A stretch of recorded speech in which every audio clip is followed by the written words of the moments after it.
performance of these three movements by Mauricio Murcia. I know that many of you in the ICA community have already discovered his music and have perhaps also heard him perform. If you want to learn more about Latin jazz styles, I think that Mauricio's music is the perfect place to start. His works are usually based on traditional Colombian dance rhythms, so you'll end up learning a lot about Colombian traditional music in this process. Mauricio's music is available from a wide variety of stores online. He also sells his compositions directly through PayPal, and I think this is the best way to get in touch with him. You can use his email address, which is simply his three names, Mauricio Murcia Bedoya, without any spaces, at gmail.com. I would like to point especially to his Colombian dances as a great place to start. This is a duet for two B-flat clarinets, but I've played the work a number of times playing clarinet 2 on bass clarinet, and it works really, really well that way. I can also highly recommend his collection of estudios, or etudes, for clarinet solo. These etudes will not only improve your Latin jazz skills, they also explore some really difficult key areas, and they're very good for students for that reason. Anyway, here are some of my tips that I have for playing the three pieces that we just played for you. First of all, I want you to realize that Latin jazz does not use swing eighth notes like so-called straight-ahead jazz does. The rhythmic interest comes from syncopations and cross rhythms between the two voices. But like most jazz styles, you want to have a laid-back feel, which is really important. It's particularly important not to rush. Many of my jazz educator friends refer to that as establishing fake energy.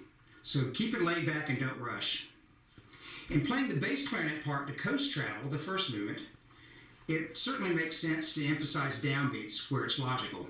But if you look at the score, you'll notice that in most places there is no downbeat in either part. To state the obvious, both parts seem to be extremely solid rhythmically.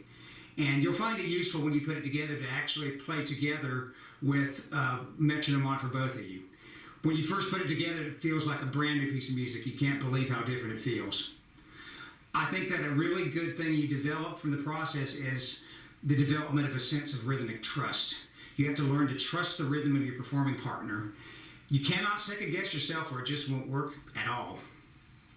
Now, I find that in this style, as with a number of styles, one of the most effective metronome techniques is to minimize the amount of metronome information that you get.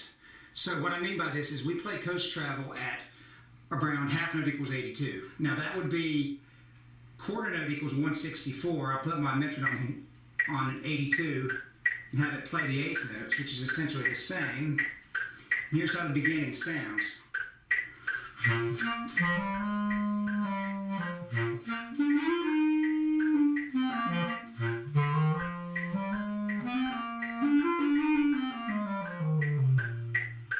Turn off the eighth notes and you're just playing half notes.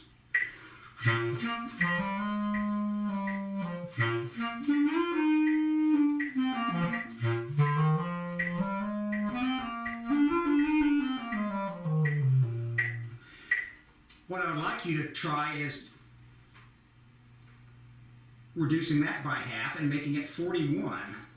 That's the same thing as playing half notes at 82, playing whole notes at 41, and this is quite difficult.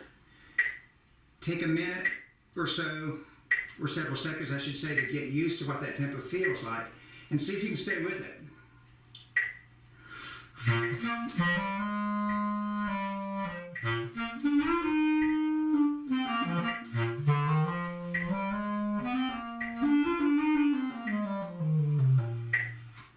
Obviously, if you rush at all, you won't be able to stay with it. So it's a great way of remedying that problem.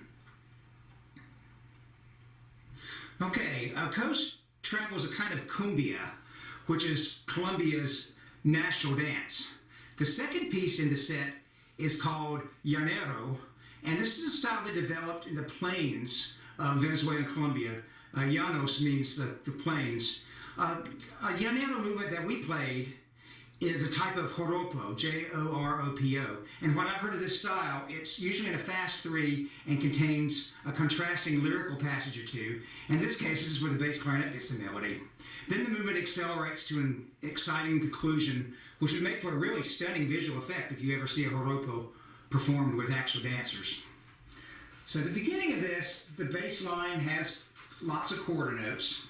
So you want to have a little bit of separation so it sounds dance-like and emphasize the downbeats. You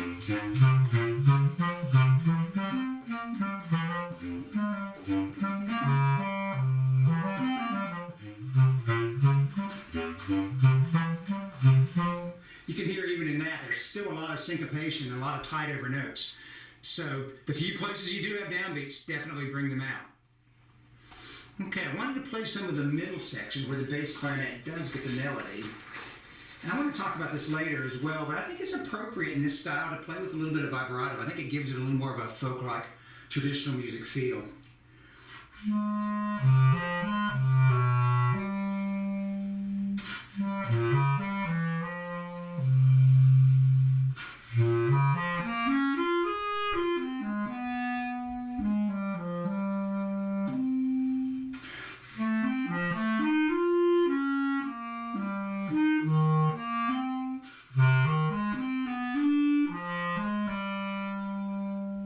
Etc. So it's okay to add a little bit of vibrato. I think if you get just the right amount, people, at least people who aren't clarinetists, won't be aware of it.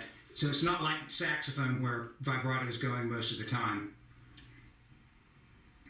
Okay, the last movement, titled Salseando, contains some of the most difficult rhythmic challenges of any of these three movements.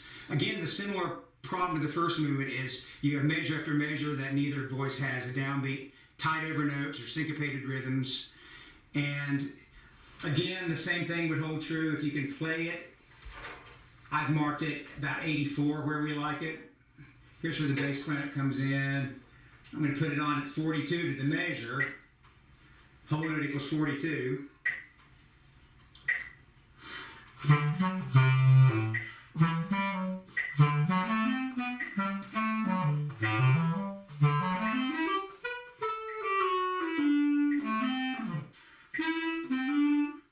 Those measures in a minute. There are a lot of places like where I just stopped where the two voices are rhythmically in unison. So study and be sure to notice where these spots occur, and of course practice to make sure that both players match stylistically. The first spot where this occurs contains a lot of articulated eighth notes, and this is a place where I can talk about you want to play articulate eighth notes as long as possible.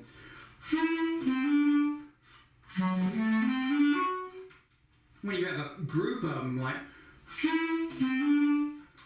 where the second articulated note is preceded by a rest or followed by a rest, you should play the second note short, like you're saying the word bebop. Oftentimes this isn't even marked in jazz styles, but it makes it sort of have that nice stylistic correct feel to it. Okay, I'll play when the first major theme comes in.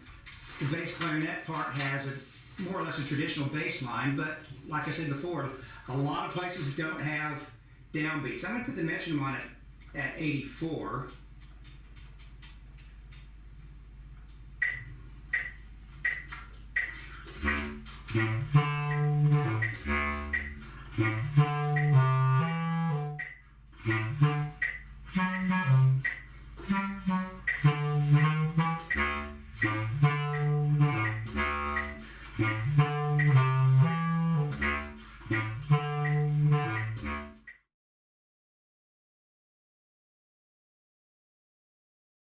Again, thank you for listening to us, and I would like to encourage you once more to try the wonderful music of Mauricio Murcia.